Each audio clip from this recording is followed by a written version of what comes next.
But bad weather is on the horizon. Rain is coming from north side. North side? Yeah. Is it heavy rain or like a drizzling something? And before long, a storm is right on top of them. Wow. The risk of a lightning strike is too great. The crew is forced to halt the operation. We're lowering it back down and we'll start again later. And the alarm goes off to evacuate the site.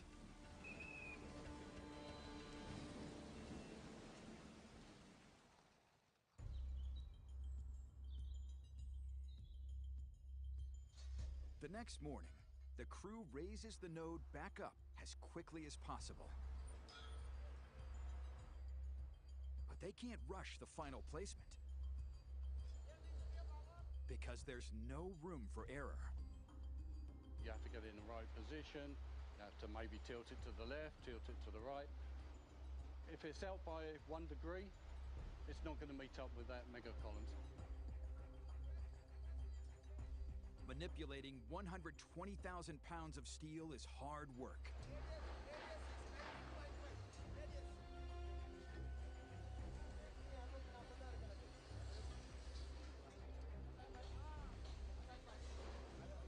But finally, the node is in position. Fantastic. Good job. Well done. Thank you, sir. All right, good. Now the rest of the giant atrium can rise up safely. Now that's in, we can just carry on and fly straight up the side of the building now with the rest of the steel.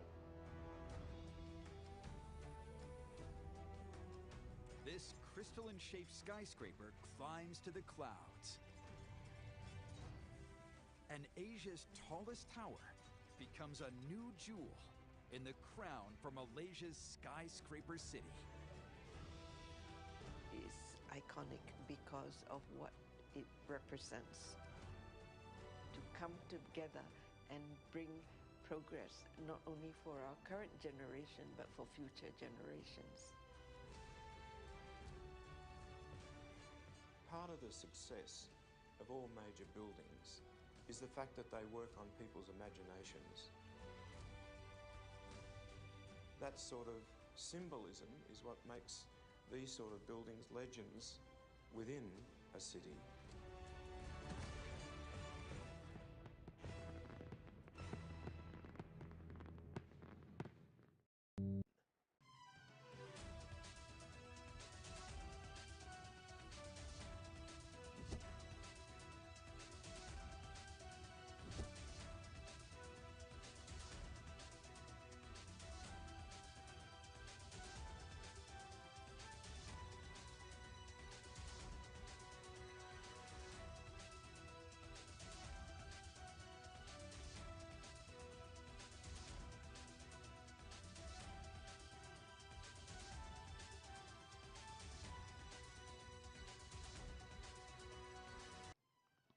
Welcome to Horizon TV News at the top of the hour. I am Flora Arnie. Here are the top stories.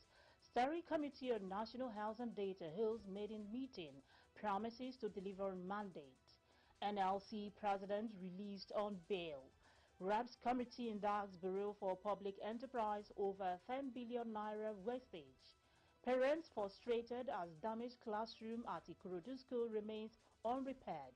In business, Naira weakens in parallel market strengthens in Nigerian autonomous foreign exchange market. On the foreign scene, James Earl Jones, voice of Darth Vader, died aged 93. In sports, Super Falconer to face Japan. Now the news in full. The Steering Committee on National Housing Data, which was set up by the Minister of Housing and Urban Development, Architect Ahmed Dangiwa, had its first maiden meeting at the ministry's headquarters in Abuja. The committee was set up to develop a framework for addressing one of the most pressing challenges facing the country: the accurate generation and analysis of housing data, which is needed for evidence-based planning in the housing sector. Delivering his opening remarks, the Permanent Secretary of the Federal Ministry of Housing and Urban Development, Dr. Marcus Ogumbiye, encouraged the committee members to share their insights for every contribution. He added that these contributions are invaluable and it is through collective efforts that innovation can be identified, approached, address data gaps, and develop a comprehensive understanding of the housing sector. I can see the zeal. Please, let's keep the flag flying. Let's keep it up. Let's keep the spirit up. Mostly, the first meetings is like this. Then you now begin to run after one another. Please, don't let it be like that. Please, let's keep up the spirit. Let's please attack it. I know as we work, we'll be encouraged to come the more. Once we see that what we are doing is yielding, we'll be encouraged to come. It's only when we are working and they are not seeing anything. I already something yesterday. They compare it to a rocking chair. That you have a lot of motion, no movement. But no movement. Yesterday night, I said, they just say exactly a lot of motion, serious motion. Energy dissipated, but no progress. Please, ours will not be like that.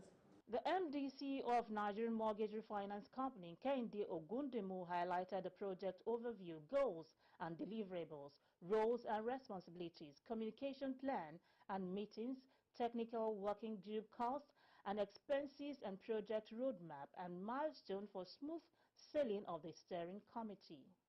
There are three key goals that we have, which I call the deliverables. The first one is the framework for setting up the data center itself. So there's one thing about getting data, but where do we house them and all of that. Temporarily, we can house them in a portal that NMRC will provide, but we need to have something that is national, and so that's the first task. What will that data center look like? Where will it be housed? And all of those things. So there will be a technical committee that will address that issue all around the data warehouse itself or the data center. So that's our first delivery, that we need to have all the modalities, the technical aspect, and we'll pull resources from everywhere that we can get so that we have something that is holistic and good for the nation. Other committee members gave their observations and contributions that are necessary for effective policy making and planning. We need something that is verifiable, something that is credible. And the coordinating chairman said it must also have a national, wherever we're going to put it, must have a national outlook. There are many issues to look into when embarking on this journey. If I am happy, seeing the CBN here, Bureau of Statistics, and APC. I must especially thank the Director General of the Nigerian Population Commission for coming here personally. It shows the importance of this matter to them. What are the housing characteristics? What is the population demography? Household characteristics. Many issues we are going to look into. And I think this will be dealt with properly. Like the technical working. It's going to not go to basic. There's going to be disagreement, controversy, argument between those who have the facts. So, I want to appeal to the chairman. Please let us start the journey immediately. I must tell you that Nigeria's institutional offices of yours and otherwise will be co-opted. The president should be notified and nobody should be co-opted. Because we also have what it takes. So when you talk about real estate, it's a bit different from housing. Housing connotes residential, real estate connotes that we're talking of not just residential, or commercial and even public buildings. Correct. And when we're collecting information, our focus is essentially on housing. So we may have a structure for collecting real estate, but then we need to also have some measure, some way of drilling it down to also be specific to housing as well, so that we get both the fuller picture of the real estate market, but also have specifics regarding the housing estate as well. The Association of Housing Corporations provides what we call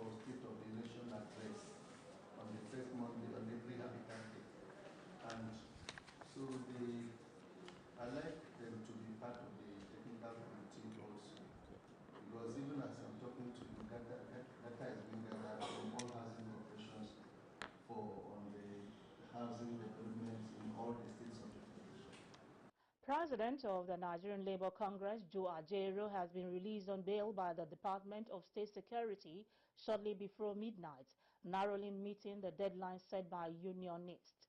He had been detained earlier that morning at Abuja's Nnamdi Azikiwe International Airport while preparing to travel to the UK for an official conference. Ajaero was scheduled to participate in the British Trade Union Congress in London, which commenced yesterday. According to an NLC national officer, the DSS confirms Ajaero's release on bail. The National Association of Nigerian Students, NANS, has called on the government to increase the student loan upkeep allowance from 20,000 naira to 40,000 naira, citing the growing cost of education. NANS Senate President Akintaye Babatunde made this appeal during a press briefing in Abuja, stressing the financial strain on students. Babatunde also discouraged protests, urging students to consider demonstration only as a last resort if dialogue with the government fails. He further called for the removal of non-performing ministers, criticizing certain ministries for being passive and failing to communicate effectively with Nigerians. Babatunde urged the government to become more dynamic and responsive to the country's challenges. The House of Representatives Committee on Public Account has criticized the Bureau for Public Enterprise for allegedly squandering 10 billion naira on registering 2 companies for the Nigerian Postal Service, which folded up just a year after the launch. Chairman of the committee, Honorable Bamidele Salam, expressed his disbelief that 10.4 billion naira was spent on registering NIPO's Transport and Logistics Limited and NIPO's property, only for it to cease operations in May 2024, barely a year after it was launched. The head of finance and accounts, Imam Rewal, however, defended the expenditure, stating that 423 million was used for registration and preparatory activities, while 400 million naira was allocated to PBE for the groundwork before takeoff. The committee questioned the justification for spending government funds before approval and demanded relevant approvals before the funds were released. And they actually took off in what year? 2020, last year. They took off. They took off 2023? Yes. They were registered 2022. They took off 2023. And then they were delisted. And today, 2024, those corporations have been delisted. They are no longer in existence. No longer in existence. The corporations will spend 10 billion naira to give birth to are no longer in existence 1 year after. No, sir. It's not like that, sir. It's like how, sir? Yes. Actually, the old money was not spent. So, this, we are sorry that this submission was not paid. 1, 2, 3. Was your own 400 million naira spent? Yes. We spent the 400. You spent the 400 million naira yes, as part of the money to give birth to some new corporations. Yes, sir. 1 year after they are dead. No, what happened was that they actually took off, and the money they spent, everything is on page 4. Sorry, the money that who spent? Each of the companies.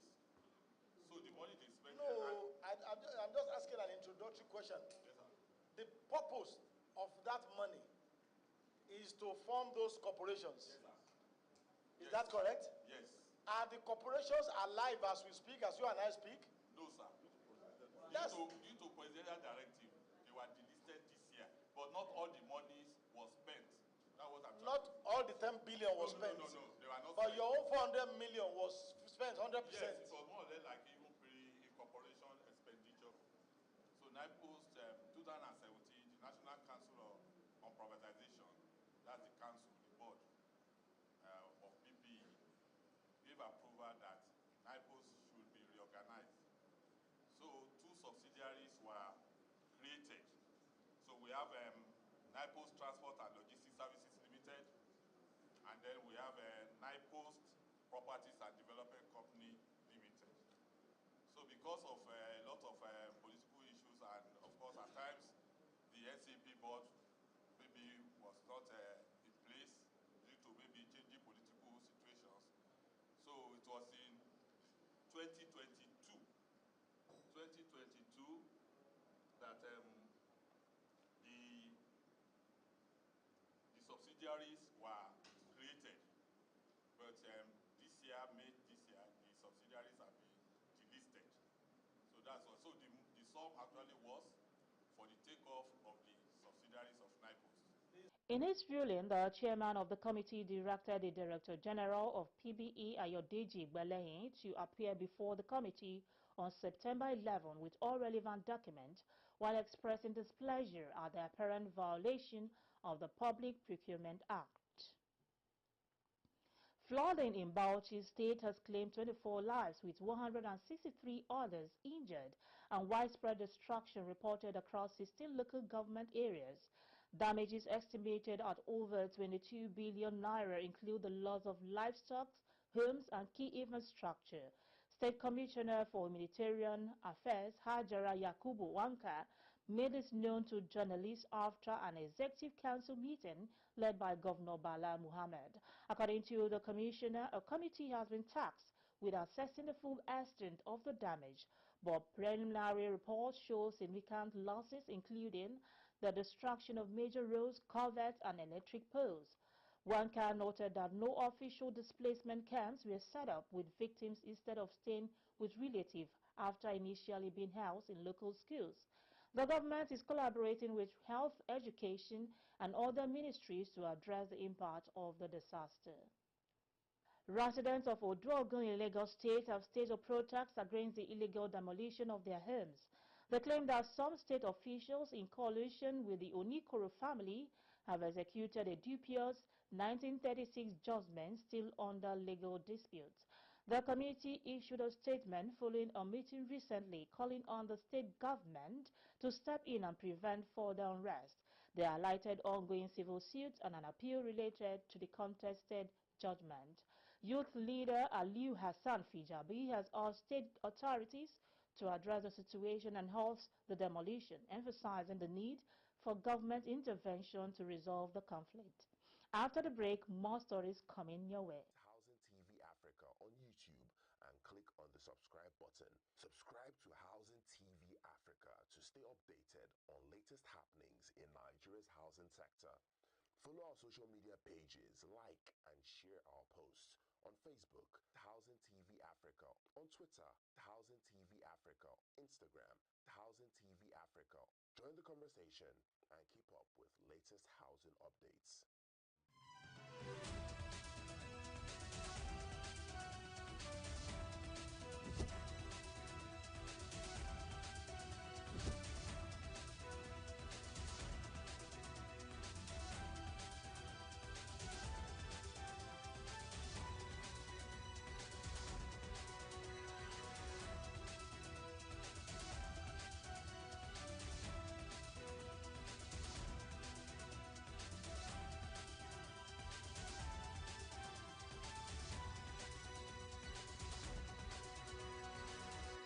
Glad to have you join us back on Housing TV News at the top of the hour. Parents at Larger Community Junior Secondary School in Ikorodu, Lagos State, are growing frustrated as a classroom damaged by a rainstorm on April 21, 2024 remains unrepaired. Despite serving over 100 students, the classroom had not been fixed 5 months after the incident, and the state government has yet to take action. With the new school term starting on Monday, students are facing the prospect of studying in cramped and substandard conditions. The community's repeated appeal for government intervention have so far gone unanswered. As part of effort to ensure accurate and professional reporting and to keep abreast of the off-cycle governorship elections in Edo State slated for Saturday, 21st September 2024, and Ondo State slated for 16th November 2024. The Independent National Electoral Commission on Friday organized a media briefing for members of the INEC Press Corps in Abuja, where it charged the media to uphold truth, integrity in its coverage of both elections. In his opening remark to journalists, the National Commissioner and Chairman Information and Voter Education Committee, Sam Olumekun, who was represented by Director of Voter Education and Publicity, Mary Kim, says the briefing became necessary due to the crucial role media play in shaping democracy in any democratic country. This briefing, therefore, becomes necessary, knowing the crucial role you play in shaping our democracy. As the fourth estate of the realm, the media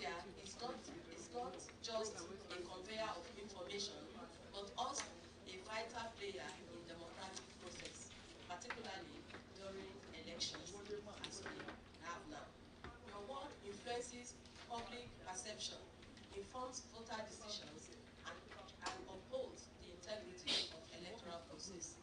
This engagement is no doubt timely as preparations for the conduct of the off-cycle governorship election in Edo State is only 15 days away. Olumeko stated that training of security agencies and ad hoc staffs, which started on the 6th of September, will end on the 15th in Benin City, with the mock election to commence during same period to test run the deployment of the BVAS and IRF machine to ascertain the Commission's level of preparedness towards the Edo election. Training of security personnel has been concluded, while the training of ad hoc staff, that is supervisory presiding officers and assistant presiding officers, commences today and will run up to 15th of September 2024. The Commission is concluding arrangements with the Land and Marine Transport Unions for logistics. The printing of triplicate copies of voters' register for each of the 4,519 polling units in Edo State is virtually completed. The installation and deployment of election day is completed. Observers and accreditation tags are being produced as we speak. Presentation of the roles of the media in a democratic election and the INEC social media platform and INEC News as well on tips on the accreditation of media online was delivered by INEC staff at the workshop. When you report, your headline, the first paragraph, is what people go away with. If, for instance, you say the supporters of Mr. A are attacking the supporters of Mr. B in the political party, and people see that on social media, that could provoke mobilization on the part of the candidates of the other party that feels threatened to go there and cause pain. Now, you put the lives of voters at risk, you put the lives of our officials at risk, you even put the life of journalists that didn't see your report at risk. So discretion is extremely important.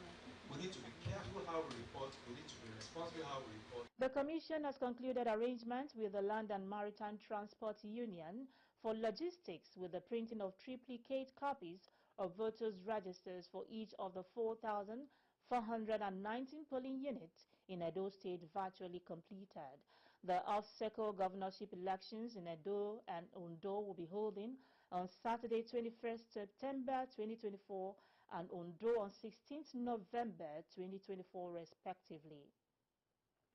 The Naira has weakened against the dollar in the parallel market, falling to 1,660 Naira per dollar from 1,645 Naira the previous week. In contrast, the Naira strengthened in the Nigerian autonomous foreign exchange market, appreciating to 1,580 Naira per dollar from 1,593.32. Thus represent a 12.86 Naira gain for the Naira. Trading data reveals a 22% drop in the volume of dollars traded in FM, decreasing to $197.37 million from $254.17 million. The spread between the parallel market and FM rate has widened to 79.54 Naira per dollar from 51.68 Naira. Russian officials say they shot down 144 Ukrainian drones around the countries overnight in a wave of attacks that have killed one woman, set residential buildings on fire, and grounded flights in Moscow. The governor of Moscow, Andriy Voronin, mentioned that several flats in two high-rise apartment buildings in Ramanskoye and Moscow region were set on fire.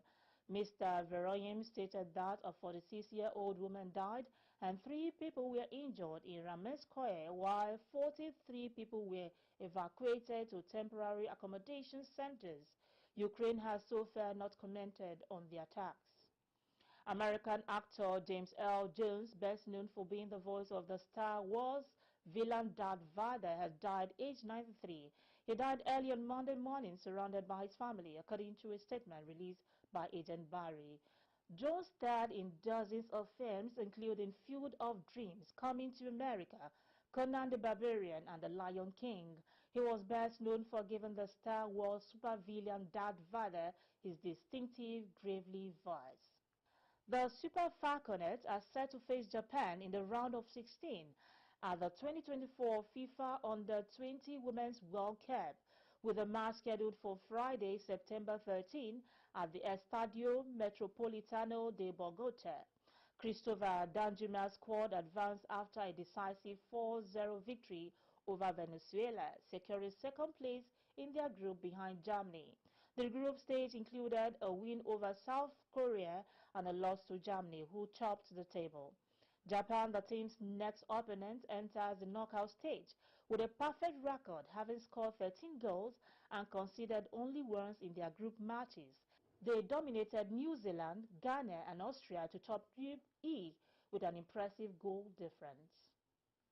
Nigeria's Junior D Tigers will take on Uganda for their second game of the 2024 FIFA AfroBasket Under-18 Championship at Rembrandt Hall of the University of Pretoria in South Africa. Nigeria started the championships on a sore note, losing 70-57 to Egypt in their Group B opener on September 4, but clawed their way back in contention in their second game against Angola on Saturday, edging the South Africans 70-65. The six-time champions had to leave themselves from a 10-point deficit early in the fourth quarter to clinch the win in one of the most exciting games of the day, as Edouard Isaac Ezekiel 21 points, 6 rebounds, and team captain Aziz Suleiman 20 points, 7 rebounds, 6 assists and 10 steals put them on victory that took them to second position in the standings behind Egypt with a 100% record. Uganda head into today's clash looking for their first win after capitulating against Angola 89-73 and Egypt 73-50 in their first two outings in the group, leaving them rock bottom. The FIBA Under-18 AfroBasket 2024 tipped off on Sunday, September 1 and will round off on September 14. That's the much you can take on Housing TV News at the top of the hour. Before we go, here's a recap of our top stories. Housing Data Steering Committee holds maiden meeting, promises to deliver on mandate. NLC President released on bail. REPS Committee indicts Bureau for Public Enterprise over 10 billion naira wastage. Parents frustrated as damaged classroom at Ikorodu school remains unrepaired. In business, Naira weakens in parallel market, strengthens in NAFEM. On the foreign scene, James L. Jones, voice of Darth Vader, dies aged 93. In sports, Super Falconet to face Japan. To get more stories in the housing sector, subscribe to Housing TV Africa on YouTube. Follow Housing TV Africa on all social media platforms. Don't forget to download the Housing TV Africa mobile app on Google Play Store and App Store to stay connected. I am Flora Ani. Thanks for watching.